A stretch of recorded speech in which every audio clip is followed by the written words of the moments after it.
flight boss, bitch.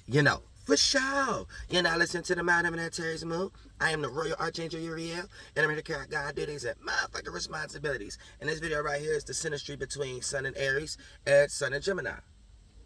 Now, for the most part, this is a relationship that's built off Mars and Mercury.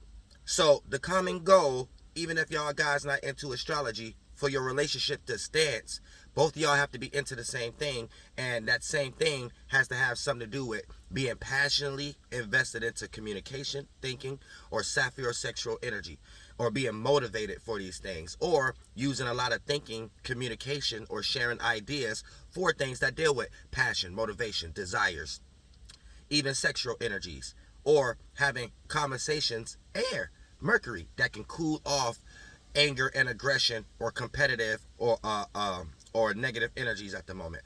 Mars not getting met with the passion and motivation in a timely fashion.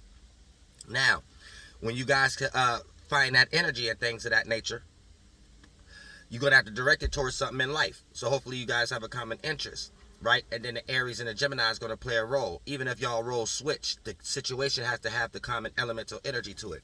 So when you guys can find something to be passionately invested into that can look like it's mutable, look like it's changeable, look like it's open for others, and it's the type of circumstance that you create for yourselves and others around y'all, as far as family or who you share businesses with and networking with, right?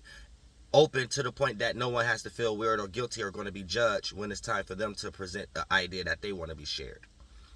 Because that's the mutable energy. So as long as the mutable air energy is being pushed through the filtering system of the cardinal fire energy, then for the most part, whatever that y'all doing, common interests or whatever like that, will be able to make your relationship work much more sufficiently.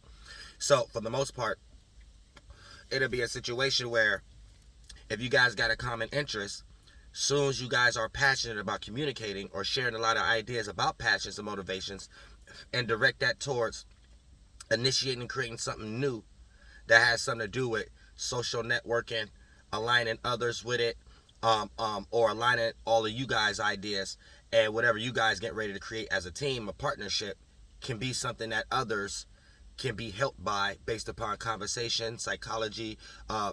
You guys could get into marriage counseling faster than anybody and stuff like that. If you guys was to take y'all marriage or y'all relationship itself and be like, hey, let's both get into something like this. And if it's energies that deal with initiating a new way of how to see and feel about thinking and analyzing towards something, marriage counseling is a good job in that area for y'all. Wedding planning, you know what I'm saying, divorce counseling, you know what I'm saying, social working and stuff like that. You know what I'm saying, handling individual, like running a corporation that handle individuals who lost their kids. So you trying to figure out what calling family members and things of that nature. I forget what they call them jobs, but try to figure out where these kids can go or find a family or an adoption or foster care for these family jobs like that. Y'all have a home business out of no time. You know what I'm saying? And be running and hiring people and all kind of stuff with that Aries Sun Gemini moon. I mean Aries Sun Gemini Sun synastry.